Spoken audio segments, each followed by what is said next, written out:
नमस्कार दोस्तों, स्वागत है आपका हमारे विशेष प्रोग्राम फेस टू फेस में। और आज हमारे साथ फेस टू फेस में उत्तराखंड वक्फ बोर्ड के चेयरमैन शादाब शम्स जी हैं। जैसा कि आप सब जानते हैं, केंद्र सरकार वक्फ बोर्ड संशोधन विधेयक बिल ला रही है, जिस पे पूरे देश में लेकर के एक गर्मा गर्म बहस छिड़ी हुई है। वक्फ बोर्ड से जुड़े हुए जो मुस्लिम समुदाय के लोग हैं, उनके तमाम तरह के सवालात हैं, तमाम तरह के केंद्र सरकार पे आरोप हैं, और जो सरकार है उसके अपने तर्क हैं, और बहुत सारे विस्तार के साथ बताती है सरकार की यह वक्फ बोर्ड संशोधन विधेयक कितना आवश्यक है वक्फ बोर्ड के लिए, वक्फ की संपत्तियों के लिए, वक्फ के उद्देश्य को प्राप्त करने के लिए। इन सभी मुद्दों पे बेहद विस्तार से बातचीत करेंगे। वक्फ बोर्ड क्या है, वक्फ बोर्ड कब बना, वक्फ बोर्ड में संशोधन विधेयक लाने की जरूरत क्यों पड़ी, और इसको केंद्र सरकार किस तरह से इम्प्लीमेंट करेगी। इन सब मुद्दों पे विस्तार से बात करेंगे। आपको सीधे ले चलते हैं हमारे विशेष मेहमान शादाब शम्स के पास। शादाब जी, आपका बहुत बहुत स्वागत है हमारे विशेष प्रोग्राम फेस टू फेस में।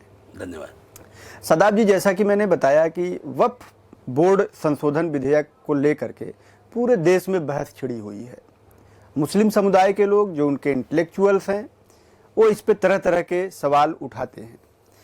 तो इस पे विस्तार से बात करेंगे, लेकिन सबसे पहले हम आपसे जानना चाहेंगे कि हमारे दर्शकों को बताएं कि आखिर ये वक्फ शब्द का मतलब क्या होता है, और ये वक्फ बोर्ड कब बना, और इसकी ज़रूरत क्या पड़ी कि जो सरकार को इसे बनाना पड़ा। देखिए, वक्फ जो है, वक्फ दान को कहते हैं, और मुझे लगता है कि हर समाज के अंदर, हर क्षेत्र के अंदर एक तरह से ये परंपरा चली कि हम दुनिया में आते हैं तो हम ईश्वर के मानने वाले लोग हैं, और जब हम दुनिया में आते हैं तो दुनिया में हमसे पाप भी होते हैं, कुछ गलतियां भी होती हैं।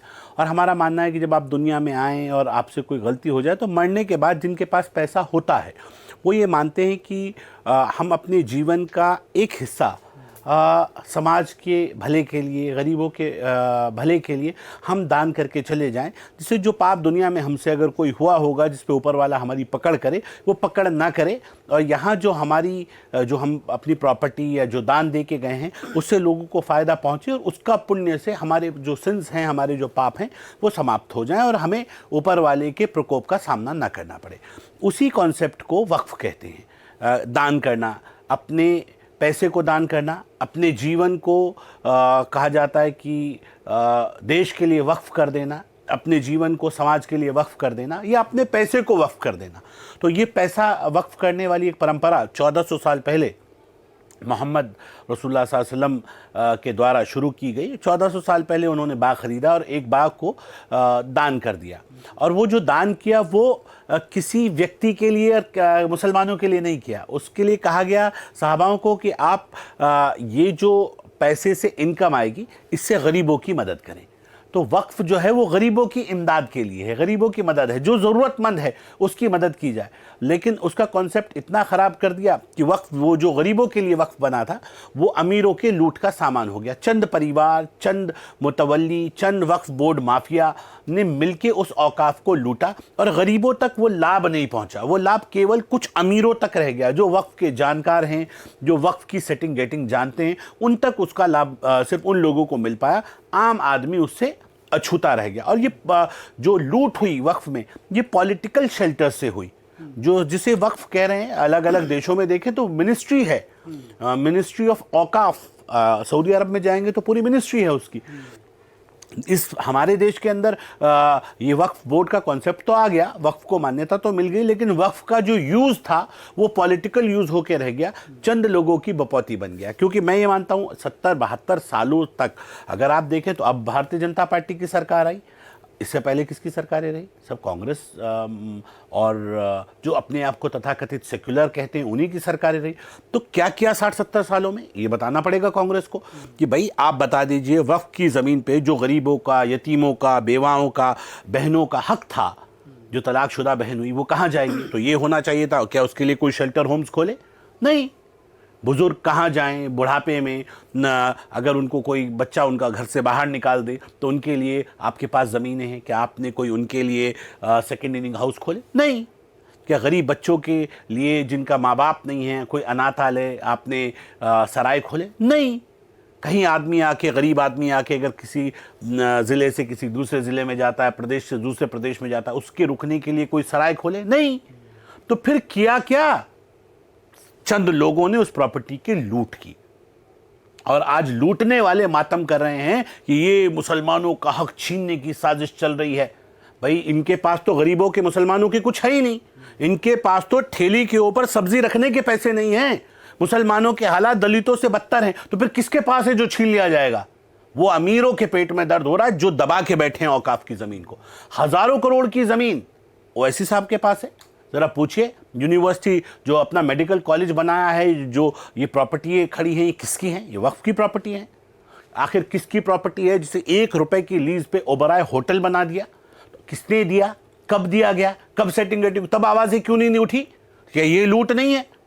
आज बोल रहे हैं, जब देश के यशस्वी प्रधानमंत्री ये कहते हैं कि एक व्यक्ति, अंतिम छोर में खड़े हुए व्यक्ति का विकास चाहते हैं, और जो अंतिम छोर में खड़ा है, मैं बड़ी ईमानदारी से कह सकता हूं, वो मुसलमान है। वो मेहनत कर रहा है, उसके पास उसके बच्चों को आज अगर मोदी जी का मुफ्त राशन ना मिले तो घर पालना मुश्किल हो जाए, और उसके बावजूद लोग कह रहे हैं कि इतनी अथाह संपत्ति जिसके पास हो, जो वक्फ की इतनी बड़ी प्रॉपर्टी, उनके बच्चों के हाथ में भीख का कटोरा है। ये सच्चाई है। अब मोदी जी सरकार मुसलमानों के रिक्वेस्ट के ऊपर अगर ये चाहती है, जो इंटेलेक्चुअल मुसलमान है उन्होंने कहा कि इसमें संशोधन होना चाहिए। अब सरकार संशोधन ला रही है तो पेट में दर्द हो गया लोगों के, कह रहे कि क्यों हो गया, ला रहे हो, ये हमला हो गया हम पे, मस्जिदों में नमाज नहीं पढ़ने दी जाएगी, छीन लिया जाएगा। वो डरा रहे हैं मुसलमानों को, जबकि ऐसा कुछ होने वाला नहीं है। मैं इस पार्टी में हूं, मैं जिम्मेदारी से कहता हूं, किसी की मस्जिदों को नहीं छीना जा रहा है। सरकार की ऐसी कोई मंशा नहीं है कि किसी की मस्जिदों को, किसी को नमाज पढ़ने से रोके, किसी की मस्जिदों को छीने, किसी की जो खाली प्रॉपर्टी पड़ी हुई है, जिन प्रॉपर्टियों को आप इंक्रोच करके बैठे हैं, जिन प्रॉपर्टियों के ऊपर आपने धंधे चला रखे हैं, हाँ, उन प्रॉपर्टियों की बात जरूर है, उसमें आपके पेट में दर्द हो रहा है। आपको मालूम है कि ये प्रॉपर्टी चली जाएंगी तो आज जो आप राजनीति कर रहे हैं, सियासत कर रहे हैं, इधर उधर से बैठ के जो कहानियां बता रहे हैं, आपकी राजनीति, सियासी खेल आपका बंद हो जाएगा। इसलिए आपकी परेशानी हो रही है। बहुत ईमानदारी से मोदी सरकार गरीबों का हक गरीबों तक पहुंचाना चाहती है, जिसको वक्फ बोर्ड पहुंचाने में नाकामयाब रहा है, इसलिए संशोधन आ रहा है। तो बिल्कुल आपने सुना कि वक्फ शब्द का मतलब क्या होता है और कितना पवित्र उसका मतलब है। उसका जो उद्देश्य है, 1400 सालों से जो ये वक्फ करने की परंपरा चल रही है, बाकायदा उसे संस्थागत बनाया गया।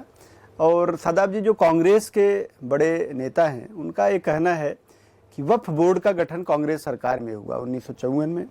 1995 में नरसिम्हा राव की सरकार ने वक्फ बोर्ड को असीमित शक्तियाँ दी, और इसकी वजह से वक्फ में बहुत सारे जो संपत्तियाँ आई, लोगों ने डोनेट किए, दान किए, उसी समाज के जिसकी आप बात कर रहे हैं, उन्हीं के वेलफेयर के लिए, कल्याण के लिए। अब उनका ये आरोप है, अगर पॉलिटिकल फ्रंट पे देखें तो कांग्रेस ये कहती है कि यह मुस्लिम संस्थाओं को ख़त्म करने की साजिश है। दूसरी बात, आपके जो समुदाय के बड़े लीडरान हैं, बड़े नेतागण हैं, वो चाहे ओवैसी हो या ऑल इंडिया पर्सनल मुस्लिम पर्सनल लॉ बोर्ड हो या इस तरह के और भी तमाम नेता आपके जो समुदाय से निकल के आते हैं, उन्होंने भी मोर्चा खोल रखा है। उनको भी इस सरकार की नीयत पे शक है। उनका भी यही कहना है कि केंद्र सरकार, जिसका नेतृत्व प्रधानमंत्री नरेंद्र मोदी कर रहे हैं, वो इस बिल में संशोधन लाए ही इसीलिए हैं कि इस अति पावरफुल संगठन को नखदंत विहीन कर दिया जाए, और इनके कब्जे में या इनके पास जो मुस्लिम वेलफेयर के लिए संपत्तियां हैं, वो चाहे चल हो या अचल हो या पैसे का हो, उसको एक तरह से निकाल लिया जाए, वहाँ तक न पहुँचे जिसके लिए वो अर्जित की गई है। आपने देखा होगा पूरे देश में आपके समुदाय के तमाम लोग बड़े बड़े सम्मेलन कर रहे हैं, तो इस पे आपका क्या कहना है? पहले तो इसका नाम वक्फ बोर्ड से हटा के कांग्रेस लूट बोर्ड रख देना चाहिए। कांग्रेस ने तुष्टीकरण की राजनीति को करने के लिए अपने नेताओं को, अपने कार्यकर्ताओं को एक लूट का सामान दे दिया। मेरे सामने जीता जागता सबूत है, उत्तराखंड के अंदर 200 बीघा जमीन कांग्रेस पार्टी, यूथ कांग्रेस के बड़े नेता संजय गांधी जी के साथी अकबर अहमद डंपी, नैनीताल रामगढ़ के अंदर रिसोर्ट बनाया हुआ 200 बीघा जमीन पे। अब वो हमने उसे मुकदमा किया, उसमें पूछा आपके पास कहाँ से वक्फ की ज़मीन आपके पास कैसे आ गई, कौन कौन से फर्जी डॉक्यूमेंट्स लगा के आपने संपत्ति को अपने नाम पे कर दिया, तो बताना पड़ेगा ना। दूसरे कांग्रेस के सांसद सईदुज्जमा, अब उनको देखिए कलियर के अंदर वो बड़ा एक चंक कब्जा करके बैठे। खुद मुस्लिम धर्मगुरु कलियर के सज्जादे जो अपने आप को कहते हैं कि हम मुस्लिम उलेमा हैं, मुसलमानों के सबसे बड़े ठेकेदार, तो वही बने हुए हैं। सैकड़ों एकड़ ज़मीन जो दरगाह की अमानत थी, उनके बड़े कहते थे हमारे बदन के कपड़े भी दरगाह साबिर पाक की अमानत हैं। साबिर पाक के मानने वाले पूरी दुनिया में हैं जो अपने नाम के आगे साबिर लगाते हैं, साबरी लगाते हैं। तो वो तमाम लोग की आस्था को एक तरफ रखते हुए वो ज़मीन के जो खादिम कहते थे, अपने आप को नौकर कहते थे, वो मालिक बन गए। वक्फ बोर्ड की सेटिंग गेटिंग हुई। वक्फ बोर्ड तो पैसे मुकदमा हारने के लेता है कि आप एक काम करो, हम जानबूझ के हार जाएंगे, आप हम पे केस कर दो और मिल बांट के आराम से दोनों खाएंगे। ये जो आपको वक्फ बोर्ड में संपत्ति नजर आ रही है, ग्राउंड जीरो पे नहीं है, ये लूट चुकी हैं, नीचे से खोखला कर चुके हैं वक्फ बोर्ड को। जांच हो जाए तो सारे लकड़बग्गे जेल जाएं। ये तो झूठ का एक एम्पायर खड़ा है, ऊपर से नजर आ रहा है, अंदर से खोखला है, और इस खोखले एम्पायर के अंदर लूट का साम्राज्य छुपा हुआ है। इसलिए हमने मौजूदा केंद्रीय अल्पसंख्यक कल्याण मंत्री करण रिजिजू जी से मैंने निवेदन किया कि माननीय मंत्री जी, इसमें सीबीआई जांच होनी चाहिए। देश की आज़ादी से लेकर आज तक जितने वक्फ बोर्ड अध्यक्ष बने, जितने वक्फ मौजूद हैं, सबकी तब से लेकर आज तक की जांच करा लीजिए, इंक्लूडिंग मेरा कार्यकाल 2 साल का हो गया, इसकी भी जांच हो। जहां भ्रष्टाचार हुआ है, सारे लकड़बग्गों को सलाखों के पीछे डालो।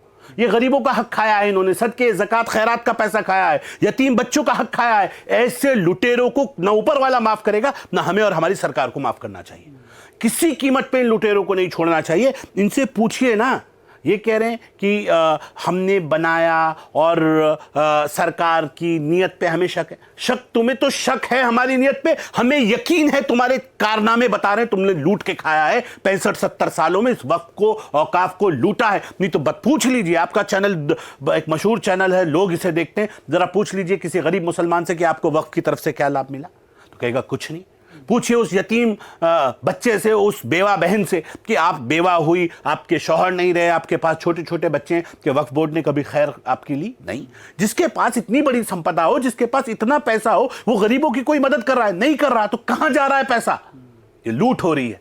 तो मुझे मत बोलो, धर्मगुरुओं को आप मत छेड़ो, धर्मगुरु आपको ना छेड़े, मिलके सेटिंग गेटिंग बढ़िया चले, नेता लूटे, आराम से सेटिंग गेटिंग चल रही है, मिल बांट के खाते रहो। गरीब को क्या मतलब? गरीब को तो देते रहो आश्वासन, बीजेपी है, कौम की दुश्मन है, हमारी नुकसान पहुंचा रही है। अगर ये बीजेपी, कितने साल हुए बीजेपी को आए, आज से पहले बेड़ा गर्क कैसे हुआ? हमें तो लग रहा है इसका मतलब इतना अच्छा वक्फ बोर्ड चल रहा था कि वक्फ बोर्ड ने मेडिकल कॉलेज खोल रखे होंगे। इतनी संपदा किसी बोर्ड के पास हो तो उसके तो हर जगह मेडिकल कॉलेज होने चाहिए थे, उसके इंजीनियरिंग कॉलेज होने चाहिए थे, उस बोर्ड के पास बहुत अच्छे अच्छे मॉडर्न मदरसे होने चाहिए थे, उनके पास शेल्टर होम्स होने चाहिए थे, विधवा लोगों के लिए, विधवा बहनों के लिए शेल्टर होम्स, उनकी रहने की, खाने की प्रॉपर व्यवस्था होनी चाहिए। भाई किसी के पास इतना पैसा, इतनी बड़ी संपदा हो तो उसने तो कुछ तो किया होगा। मुझे बता दीजिए कहां क्या किया? अरे हमारे बच्चों के इलाज के लिए कोई आपने संस्थान नहीं खोले, बस जरा बता दीजिए ना। हमारे लोग, अगर ये तो एहसान है देश के यशस्वी प्रधानमंत्री माननीय मोदी जी का कि 5 लाख रुपए का मुफ्त उपचार कर दिया, आज सबसे बड़ा बेनिफिशियरी मुसलमान है।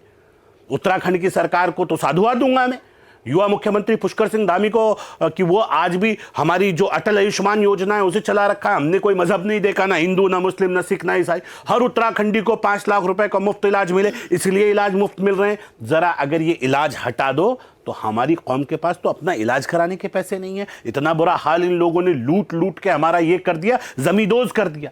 मिट्टी में मिला दे के जुदा हो नहीं सकता, अब इससे ज्यादा तो मैं तेरा हो नहीं सकता। जितना मुसलमान हो चुका कांग्रेस का, और जितना बुरा हश्र मुसलमान का हुआ, अब इससे ज्यादा तो मुझे नहीं लगता कि मुसलमान उनके बारे में सोचेगा भी। ये तो लूट के जितने ये बैठे हैं, सारे के सारे लकड़बग्गे, ये इस चक्कर में बैठे हैं कि हमें शेल्टर मिल जाए, मुसलमानों को डराओ, तुम्हारी मस्जिदों को छीन लिया जाएगा, तुम्हारे मदरसों से तुम्हें बाहर निकाल दिया जाएगा, और इसलिए इन्हें बचाने के चक्कर में तुम साथ आओ। क्योंकि अब अपने जाति भी दिख रही है ना। मैंने एक कहावत सुनी थी, एक व्यक्ति से पूछा, वो भविष्य बता रहे थे, कि उसने कहा भाई कल कयामत आ जाएगी। तो उसने कहा अगर नहीं आई तो? उसने कहा फिर तो आप जो चाहो वो कर लेना। तो इंतजार करते रहे, 12 बज गए, कयामत नहीं आई, गुस्से में उठा के थप्पड़ मारा। तो कहने लगे भाई किसी के लिए आई हो ना आई हो कयामत मेरे लिए तो आ गई। तो इनका हाल वही है कि आज इनको लग रहा है कि मुसलमानों से छीन लिया जाएगा, इनसे छीनने का डर है इन्हें। इनको लगता है जो प्रॉपर्टी पे इनके इंक्रोचमेंट हो गया है, जो ये ग्रैब करके प्रॉपर्टीज को बैठे, इनकी चली जाएगी, इसलिए मुसलमानों को भड़का रहे हैं। वो मुसलमान यही हैं जिनकी चली जाएगी। यहाँ मुसलमान के पास तो कुछ है ही नहीं, इसके पास कुछ नहीं है, उसके पास से क्या जाएगा फिर? तो ये झूठ बोल रहे हैं, झूठ की राजनीति कर रहे हैं। मैं ये कहता हूं कि आज वो वक्त नहीं है। देश को आगे बढ़ाना है तो देश के गरीब तबके को मुख्य धारा में जोड़ना पड़ेगा। अच्छी बात यह है कि अगर समाज के पास कोई एसेट है, उस एसेट को अगर ईमानदारी के उस एसेट को ईमानदारी से सरकार उन्हीं के लोगों के ऊपर इस्तेमाल कर दे तो उस कम्युनिटी को आगे आने में आसानी मिल जाएगी। मेरे प्रधानमंत्री की सोच केवल इतनी है कि ईमानदारी के साथ समाज को अपलिफ्ट किया जाए, आगे बढ़ाया जाए, जो कांग्रेस ने तुष्टीकरण की राजनीति के चक्कर में नहीं होने दिया।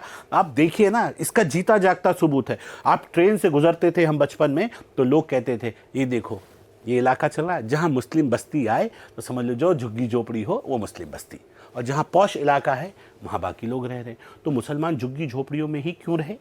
इसलिए कि आपने उन्हें पनपने नहीं दिया। तो बहुत सारे लोग इसमें कहते थे कि भाई झुग्गी झोपड़ियों में अगर पनपा दिया इन्हें फिर ये कांग्रेसी थोड़ी रहेंगे, क्योंकि झुग्गी झोपड़ियों पे कांग्रेस के झंडे नज़र आते हैं और साफ़ सुथरी कॉलोनीज़ में दूसरी पार्टियों के झंडे नज़र आते थे। इसलिए उनका मानना था इन्हें गरीब रहने दो, ये इसी तरह से चलते रहेंगे तो हमें वोट देते रहेंगे, और अगर इससे बाहर आए तो हमारा वोट बैंक ख़त्म हो जाएगा। तो एक सवाल और बार बार इस मुद्दे पे आ रहा है कि अगर केंद्र सरकार, जैसा कि आप दावा कर रहे हैं कि आपके उस समुदाय का भला करना चाहती है जो कि सैकड़ों सालों से दबे कुचले हैं, जिनको उनका मानवीय अधिकार नहीं मिला, जिनको उनका संवैधानिक अधिकार नहीं मिला, जिनको आज भी हम अपने समाज के एक सामान्य समानता के स्तर पर नहीं ला सके, तो जो इसके विरोध में हैं, वो चाहे आपके समुदाय के नेता हो या विपक्षी पार्टी के हों, उनका कहना है कि अगर सरकार की नीयत सही है तो जो वक्फ बोर्ड का जो संशोधन बिल है 1995 का जो आर्टिकल 43 आर है शायद, उसके तहत जो असीमित शक्तियाँ मिली हैं, उन शक्तियों को सीमित करने की बजाय जो वक्फ बोर्ड में भ्रष्टाचार है उसको दूर करते, जो उसकी प्रॉपर्टियाँ हैं उसका कैसे सदुपयोग हो उसको करते। लेकिन इस संशोधन विधेयक के द्वारा वक्फ बोर्ड की शक्तियों को ख़त्म कर देना ये क्यों ज़रूरी है, ये एक सवाल उठता है। कमाल की बात है, आप कह रहे हैं कि आपका पूरा बदन में नासूर बने हुए हैं, आप कह रहे हैं नहीं एक निकाल दो, बाकी सब ठीक है, बाकी हम चला लेंगे। क्यों निकाल दें? हमें मौका मिला। मैं बता रहा हूँ आपको। आप कह रहे हैं कि जो कांग्रेस का या जो तथाकथित सेक्युलर अपने आप को मुसलमानों के ठेकेदार समझ रहे हैं, जो औकाफ पे बहुत बोल रहे हैं, उनका कहना है कि डीएम को पावर चली जाएगी औकाफ की, तो डीएम मुख्य भूमिका में आ जाएंगे और ये हमारी संपत्तियों को खुर्द-बुर्द कर देंगे। एक सबसे बड़ी लाइन ये है कि उनको रेवेन्यू कमिश्नर की जिम्मेदारी आप मत दीजिए। उत्तराखंड में हमने दे रखी है, बताइए क्या खुर्द-बुर्द कर दिया। मैंने जेपीसी में ये बात बोली कि हमने तो ऑलरेडी हमने रिटर्न में दे चुके हैं, हमारे यहाँ ऑलरेडी ये चल रहा है। हमने कमिश्नर को आयुक्त बनाया है, रेवेन्यू कमिश्नर, और जिलाधिकारी को उपायुक्त बनाया है। हमारे एक बहुत काबिल आईएएस अधिकारी हैं अहमद इकबाल साहब, उन्होंने तैयार किया यहाँ का मैटर। तो क्या उत्तराखंड में ज़मीनें लूट ली गई? कहाँ गलतफहमी में जी रहे हैं? किसको डरा रहे हैं? सरकार अगर लेने पे आए आप बचा लेंगे क्या? झूठ मत बोलिए, डराइए मत लोगों को, सच पे आइए। फिर आप कहते हैं कि इसमें हिंदू नहीं आना चाहिए, हिंदू आएंगे तो गड़बड़ हो जाएगी। भाई आप बताइए। सवाल ये भी बहुत ज्यादा आ रहा है, मैं वही बता रहा हूँ। मंदिरों के जो ट्रस्टेज बने हुए हैं या चर्चेज के जो सोसाइटियां हैं, उनमें गैर धर्म का कोई नहीं आता, तो फिर जो मुस्लिम धार्मिक संस्थाएं हैं उसमें क्यों इस तरह का हस्तक्षेप? फिर आप ये पहले से तय करा लेते कि जो मंत्री होगा अगर वो मुसलमान होगा तो ही वो वक्फ बोर्ड का सीडब्ल्यूसी का अध्यक्ष बनेगा, नहीं तो नहीं बनेगा। तो वो कैसे हिंदू आ जाता है? सीडब्ल्यूसी का जो भी मंत्री होगा, केंद्र में अल्पसंख्यक कल्याण मंत्री जो भी होंगे, वो सीडब्ल्यूसी के चेयरमैन होंगे। तो भाई फिर आप उसे भी बदलवा दीजिए। ऐसे थोड़ी होता है। हम ये कह रहे हैं सांसद का कोई धर्म नहीं होता, आप 2 सांसद को रखने की बात की है, आप आने दीजिए। हाँ, आप ये कहते हैं कि नीचे आप कह रहे हैं कि किसी की संस्था में नहीं होता, हम भी मानते हैं भाई बीकेटीसी में नहीं है, तो स्टेट में लाने की जरूरत नहीं है, लेकिन सेंटर में ला सकते हैं कि नहीं ला सकते? जब ऑलरेडी है, एक चेयरमैन आपका है, तो आप 2 सदस्य और बढ़ा देंगे तो क्या दिक्कत आ जाएगी? कोई दिक्कत नहीं है। हमारा मानना है आना चाहिए, कोई इसमें बुराई नहीं है। हाँ, स्टेट लेवल पे या उससे नीचे लेवल पे जो मुतवल्लियों की कमेटी है, वहाँ आवश्यकता भी नहीं है। उसमें मुझे नहीं लगता कि वहाँ कोई ज़रूरत है। लेकिन ऊपर आ जाएगा तो आप तो क्वेश्चन मार्क लगा रहे हैं, क्योंकि आपको भी मालूम है कि इसमें गलत नहीं है। आप केवल और केवल लोगों को भड़काना चाहते हैं, आप लोगों को गुमराह करना चाहते हैं। पता सब है उन्हें, ऐसा नहीं है कि उन्हें नहीं पता। वो जानबूझ के एक क्वेश्चन खड़ा करने की कोशिश कर रहे हैं। उसके अलावा उनका कहना है कि सर्वे नहीं होना चाहिए। मुझे बताओ क्यों नहीं होना चाहिए? अगर मौके पे मस्जिद है कहीं बनी हुई, संपत्तियों का सर्वे, हमने कह रहे जो पुरानी आपके पास है, आज मौके पे कहीं मस्जिद बनी हुई है, कैसे बताओगे आप ये मस्जिद है जबकि वो दर्ज नहीं है? जब तक सर्वे नहीं होगा। और सर्वे कब तक आपका इंस्पेक्टर और अला और फला करेंगे? सीधा सीधा सर्वे होता है, पटवारी को भेजो, सर्वे कराओ। पटवारी क्या, मेरी संपत्ति पे आज कोई विवाद हो जाता है तो सर्वे किससे करवाता हूं मैं? वही एसडीएम, वही तहसीलदार, वही नायब कानून गो, वही पटवारी, यही सिस्टम है ना। जब मैं अपनी प्रॉपर्टी का सर्वे उनसे करा सकता हूं तो इसमें मुझे उनसे सर्वे कराने में क्या दिक्कत आ रही है? मेरी निजी संपत्ति का दर्ज ज्यादा होगा कि वक्फ की संपत्ति का? हम सबको पता है सिस्टम एक कानून से काम करता है, उनकी जवाबदेही होती है। गड़बड़ करेंगे तो वो जेल जाएंगे। कहीं ऐसा नहीं है कि इसके बाद हाई कोर्ट के दरवाजे खुले हैं, हाई कोर्ट के बाद सुप्रीम कोर्ट के दरवाजे खुले हैं, न्याय के पूरी ईमानदारी के साथ सारा सिस्टम मौजूद है। लेकिन गुमराह जरूर करना है, तो गुमराह करना है मुसलमानों को और ये समझाना है लूट लेंगे, छीन लेंगे। अगर ऐसा नहीं करेंगे तो वोट बैंक की पॉलिटिक्स कैसे हो जाएगी?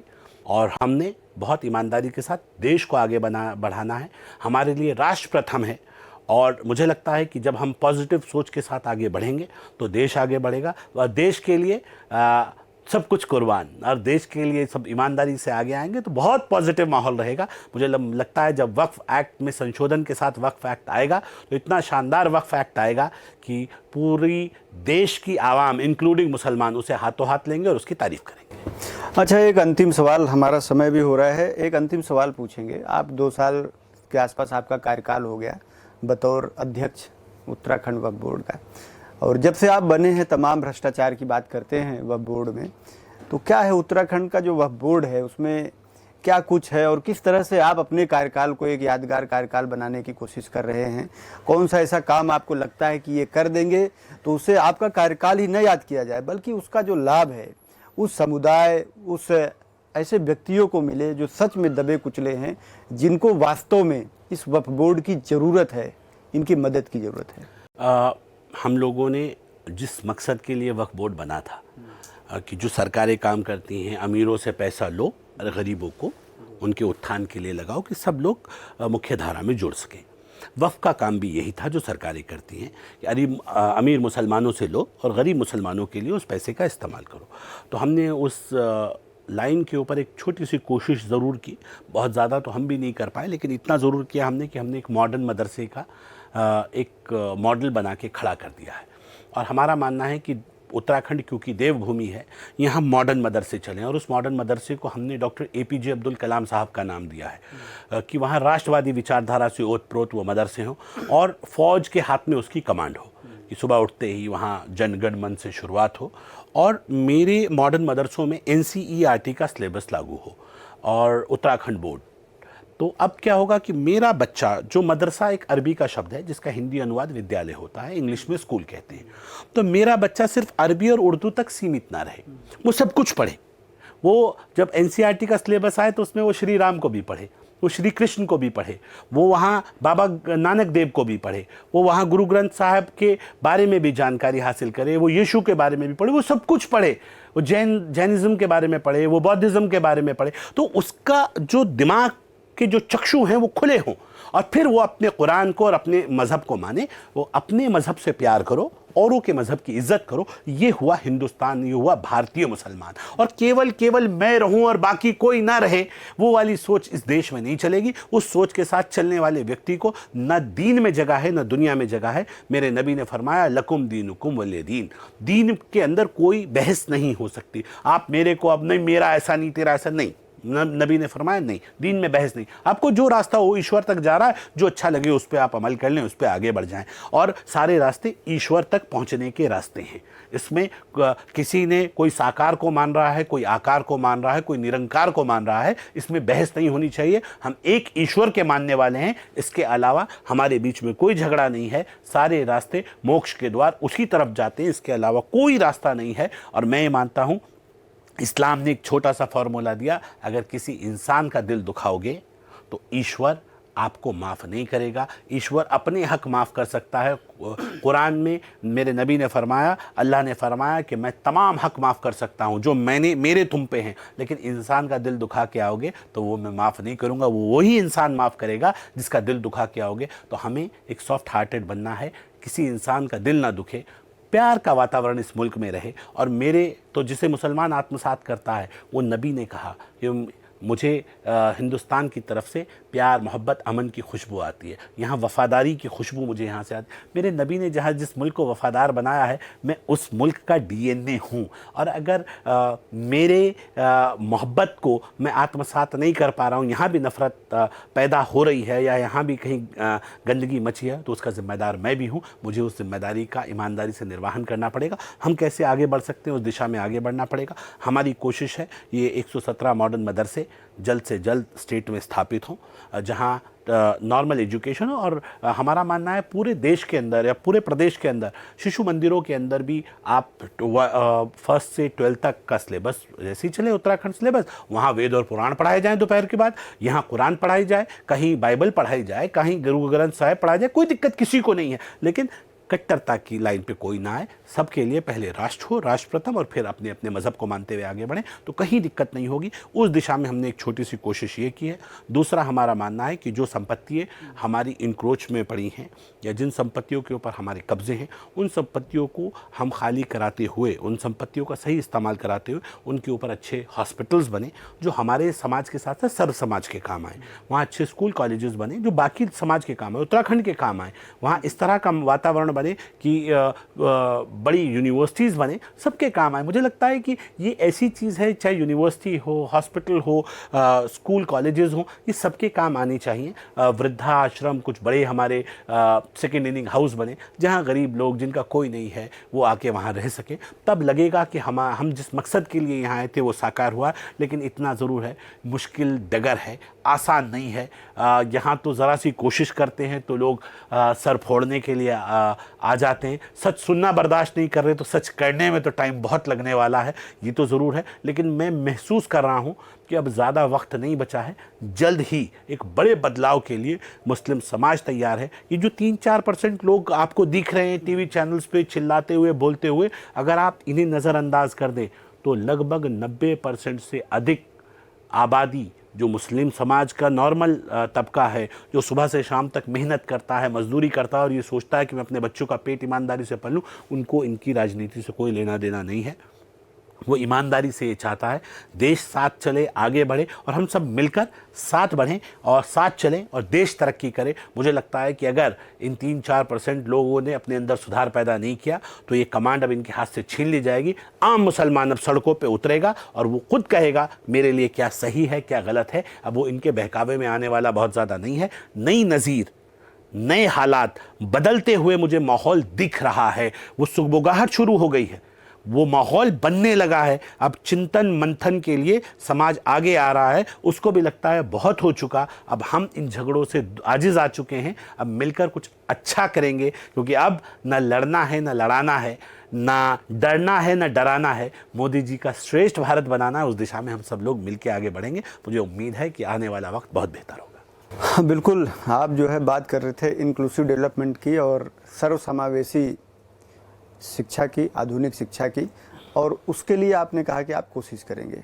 तो दोस्तों, आप सुन रहे थे उत्तराखंड वक्फ बोर्ड के चेयरमैन सादाब शम्स को, जिन्होंने बहुत विस्तार से वक्फ बोर्ड क्या है, वक्फ शब्द का मतलब क्या होता है और केंद्र सरकार द्वारा लाया गया वक्फ बोर्ड संशोधन विधेयक क्या कुछ परिवर्तन इस दबे कुचले समाज में ले करके आएगा, वो कितना सकारात्मक होगा, इसके बारे में बहुत विस्तार से बताया।